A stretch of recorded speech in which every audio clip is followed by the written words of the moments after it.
बहुत बहुत स्वागत है दोस्तों आपका आज के इस मार्केट एनालिसिस की वीडियो में। चलिए दोस्तों देखते हैं आज यानी 10 अगस्त को क्या आया है डेटा, और कल यानी 11 अगस्त थर्सडे को किधर जा सकता है बाजार, कहाँ हो सकती है एक्सपायरी।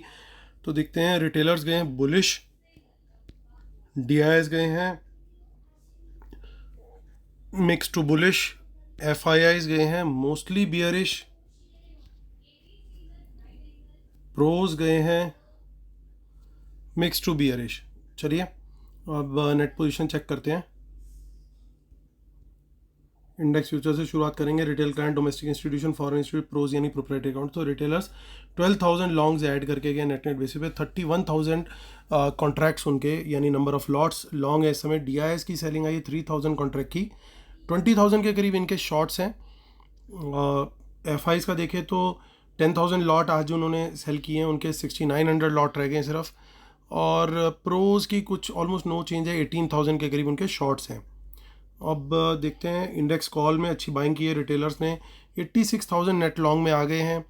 प्रोज और एफ दोनों ने ही सेलिंग की है। प्रोज के पास अभी भी 94, माफ़ कीजिएगा, एफ के पास अभी भी 94,000 कॉल्स हैं लॉन्ग में, और 1,81,000 नेट सेल में खड़े हुए हैं अभी प्रोज।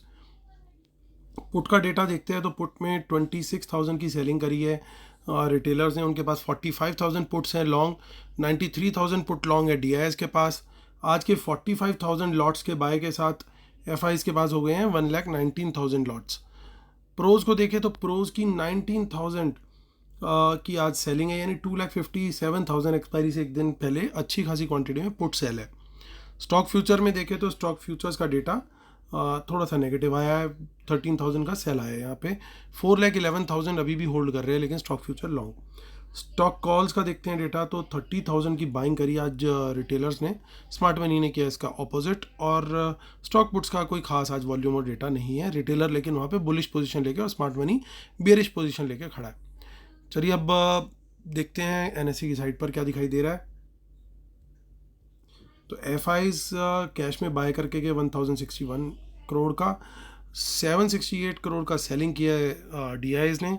यानी जो हमारा बाकी का जो सेलिंग है वो रिटेलर्स के द्वारा किया गया है, रिटेलर्स या प्रोज। तो अभी एनएससी की साइड देखते हैं। निफ्टी ऑप्शन चेन 17,534 पे मार्केट हुआ है क्लोज, यानी यहाँ पे जो कॉल्स हैं 500 वाली वो थोड़ी इन द मनी कॉल्स हैं। यहाँ पे कुछ ठीक ठाक बाइंग दिख रही है, हालांकि राइटिंग भी ओवरऑल काफ़ी है। और यहाँ पे जो राइटिंग दिखाई दे रही है अब वो 17,700 के लेवल पे दिखाई दे रही है ढंग से। यानी इससे पहले के जो राइटर्स हैं उनमें उतना कॉन्फिडेंस नहीं था कॉल राइट करने का जितना 17,700 के कॉल राइटर्स का था। तो ये पहला लेवल रहेगा रेजिस्टेंस का 17,700 in the event of any gap up. और उसके बाद जो है 750 और 800 के लेवल्स भी अच्छी रेजिस्टेंस प्रोवाइड करेंगे। इन द मनी पुट्स में कुछ ज़्यादा यहाँ पे नहीं दिखाई दे रहा है। तो सपोर्ट की बात करें तो सपोर्ट 17,500 में ओवरऑल मार्केट जो ओवरऑल ओपन इंटरेस्ट है उसकी वजह से है। उसके नीचे बाजार जो है वो वीक हो सकता है अगर उसके नीचे सस्टेन करता है तो। आगे देखते हैं 18 अगस्त की ऑप्शन चेन चेक कर लेते हैं। सो 18 अगस्त के अंदर भी हमारे को सेम वो 17,500 पे कुछ कॉस्ट दिख रही है, उसके अलावा कुछ खास हमारे को नहीं दिखाई दे रहा है। सेम 17,600 के ऊपर कुछ पुट्स दिखाई दे रही हैं, उसके अलावा कुछ ज़्यादा नहीं दिख रहा है। देखते हैं आगे। और 25 अगस्त भी चेक कर लेते हैं। सो 25 अगस्त में आप देख सकते हो यहाँ पे भी कुछ खास डेटा नहीं दिखाई दे रहा है, दोनों साइड पे कुछ खास डेटा नहीं है। सो ये कम्प्लीटली इग्नोरेबल है। चलते हैं आगे की ऑप्शन चेन देखते हैं। बैंक निफ्टी 11 अगस्त चलेंगे अब। तो 287 पे बाजार हुआ है बंद। बैंक निफ्टी यहाँ पे 38,300 की कॉल्स हैं, फिर 500 तो पहला लेवल जो रेजिस्टेंस है वो 38,500 का है। उसके बाद सीधा 38,800 पे अगली रेजिस्टेंस दिखाई दे रही है, क्योंकि वहाँ पे ठीक ठाक टोटल ओपन इंटरेस्ट और आज का भी है। और फिर अगला लेवल जो है वो 39,000 का है, जहाँ से श्योर शॉर्ट एक रेजिस्टेंस मिलने की उम्मीद है।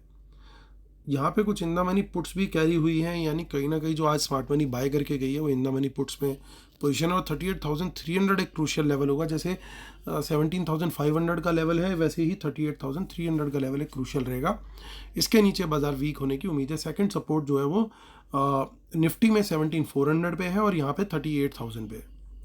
आगे की ऑप्शन चेन भी चेक कर लेते हैं।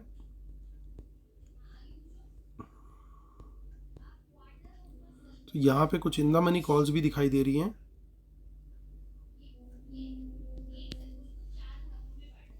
हालांकि इन द मनी पुट्स जो है उससे थोड़ी सी ज़्यादा ही है।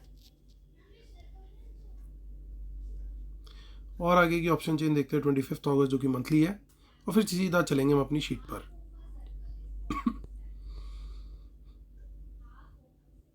यहाँ पे वंस अगेन हमें कुछ पुट्स दिखाई दे रही हैं। चलिए माफ़ कीजिएगा। तो दोस्तों रूल्स और डिस्क्लेमर फॉलो करना बहुत ज़रूरी है। डिस्क्लेमर समहाउ आज जुड़ गया है, बट ये कोई रिकमेंडेशंस नहीं है, आप अपने फाइनेंशियल एडवाइज़र की एडवाइस से ही ट्रेड करें। तो चलिए 4 सितंबर को हमारा वेबिनार है, तो जो लोग एनरोल होंगे उनको व्यूज़ हमारे मिलने स्टार्ट हो जाएंगे और इमीडिएट बेसिस पे, और वेबिनार के अगले 2 महीने तक यानी 4 नवंबर तक वो व्यूज़ आपको मिलते रहेंगे। आप मुझे मेल कर सकते हैं medamijawan@gmail.com पर। चलिए दोस्तों टाइम टू कंक्लूड। दोस्तों ध्यान देने वाले कुछ पॉइंट्स हैं। एफआईज की आज सेलिंग है, लेकिन शॉर्ट्स बहुत ज़्यादा ऐड नहीं किए, न्यूट्रल सी पोजीशन में खड़े हुए हैं। प्रोज भी लगभग इसी नंबर के आसपास घूम रहे हैं, 20,000 10,000 के बीच में शॉर्ट्स में। एफआईज के पास अभी भी लॉन्ग पोजीशन ठीक ठाक है, और लेकिन ये प्रोज यहाँ पे थोड़े से स्टकअप हुए पड़े हैं, क्योंकि ये कॉल बेच के बैठे हुए हैं। अभी मैं बात कर रहा हूँ उस सिनेरियो को ध्यान में देके कि कल एक अच्छा गैप अप खुलेगा, क्योंकि यूएस का जो इन्फ्लेशन का डेटा आया वो काफ़ी अच्छा है और बाजार ने उसके बाद बाउंस दिया है। बेसिकली जो एक्सपेक्टेड था कि इतना इन्फ्लेशन का रेट होगा, उससे कम आया है एक्सपेक्टेशन से। तो अगर इन्फ्लेशन का रेट कम आएगा तो क्या होगा कि जो रेट इंक्रीज होगा, जो वहाँ का फेड है, जैसे यहाँ आरबीआई है वहाँ पे फेड है, तो वो रेट इंक्रीज जो है वो कम होगा। तो रेट इंक्रीज कम होगा तो इन्वेस्टमेंट के लिए पैसा ज़्यादा आएगा, इसलिए बाजार ऊपर चढ़े हुए हैं। तो वही बात ध्यान में रखते हुए कि वो इन्फ्लेशन का डेटा अच्छा है, बाजार इस समय ऊपर है। SGX भी 17,700 के ऊपर ट्रेड कर रहा है। तो अगर बाजार कल उसी लेवल के आसपास खुलता है तो हमें क्या करना है? फ्लैट खुलता है, अगर मान लीजिए क्लोज होते होते तक डाउ जोन्स नीचे आ जाता है तो हमें क्या करना है, या किसी वजह से गैप डाउन हो जाता है तो हमें क्या करना है? तो ओवरऑल डेटा दोस्तों देखूं मैं जो आज गया है वो गया है बियरिश, लेकिन अभी भी कुछ बुलिश चीज़ें जो है वो एफआईज के पास है, वो आइडेंटिफाई करनी जरूरी है। नेट बेसिस पे अभी भी लॉन्ग है, कॉल्स इनके पास अभी भी अच्छी क्वांटिटी में 94,000 है। कंपेरेबल नंबर की पुट्स हैं इनके पास, जो कि प्रोबेबली हेजिंग के लिए भी यूज़ हो सकती हैं। साथ में इनके पास बड़ी क्वांटिटी के अंदर स्टॉक फ्यूचर्स हैं। तो अगर एफआईज की बात करें वो नेट बेसिस पे अच्छे खासे लॉन्ग है। प्रोज की बात करते हैं, अब आती है बात प्रोज के ऊपर। आज का इंक्रीमेंट डेटा जरूर एफआईज का नेगेटिव है, लेकिन ओवरऑल बेसिस पे वो अभी भी लॉन्ग है, तो उस एस्पेक्ट को हमें भूलना नहीं चाहिए। दूसरी चीज़, प्रोज नेगेटिव बैठे हैं यहाँ पे, कॉल राइट करके बैठे हैं, लेकिन इन दोनों से कहीं ज़्यादा बड़े वॉल्यूम में वो पुट बेच के बैठे हैं और स्टॉक फ्यूचर्स होल्ड करके बैठे हैं। हालांकि स्टॉक ऑप्शंस के अंदर इनकी बियरिश पोजीशन जरूर रहती है हमेशा। सो अब हमारा क्या व्यू होना चाहिए, हमें किस तरीके से ट्रेड लेना चाहिए कल बाजार खुलने के बाद? अगर दोस्तों आज का, क्योंकि इंक्रीमेंटल डेटा जो था, जो सिर्फ आज का है, वो नेगेटिव था, तो अगर बाजार नीचे खुलता या फ्लैट खुलता तो हमारा सर्टेनली व्यू रहता कि हम लोग शॉर्ट साइड का ट्रेड देखते प्राइस एक्शन कंफर्मेशन मिलने पर, और सर्टेनली वर्ल्ड मार्केट का भी सपोर्ट देखते। लेकिन बाजार अभी जो सिनेरियो दिखाई दे रहा है वो खुलता हुआ दिखाई दे रहा है ऊपर, तो हमें क्या करना चाहिए? We should certainly wait and watch. कम से कम 15 मिनट का कल वेट करना चाहिए, प्राइस सस्टेन कर रहा है नहीं कर रहा है, ये बहुत इंपॉर्टेंट है कल के लिए। पहले 15 मिनट में प्राइस अगर सस्टेन नहीं कर रहा, नीचे की तरफ आ रहा है, तो सर्टेनली हमें शॉर्ट जरूर वहाँ पे लेना चाहिए, प्राइस अगर नीचे की तरफ आता है तो। लेकिन अगर प्राइस सस्टेन करता है पहले 15 मिनट में, जहाँ पे खुला उसके ऊपर ही ट्रेड करता हुआ हमें दिखाई देता है, तो फिर उस सिनेरियो में हम लोग भी अपनी पोजीशन जो है वो लॉन्ग साइड की लेने की कोशिश करेंगे। लेकिन सर्टेनली उस केस में हमारी क्वांटिटी जो है वो कम रहेगी, उतनी ज़्यादा नहीं रहेगी।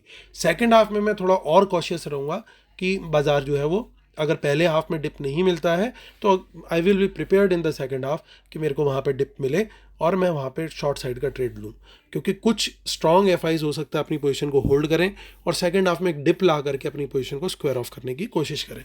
तो ये दोस्तों मेरा व्यू है बाज़ार को लेके, और उम्मीद करता हूँ आप लोग को वीडियो पसंद आया होगा। प्लीज़ लाइक का बटन जरूर दबाइएगा, जिन्होंने अभी तक सब्सक्राइब नहीं किया प्लीज़ सब्सक्राइब भी जरूर कीजिएगा। चलिए दोस्तों, कल आपसे यही मुलाकात होती है, तब तक के लिए टेक केयर, बाय बाय।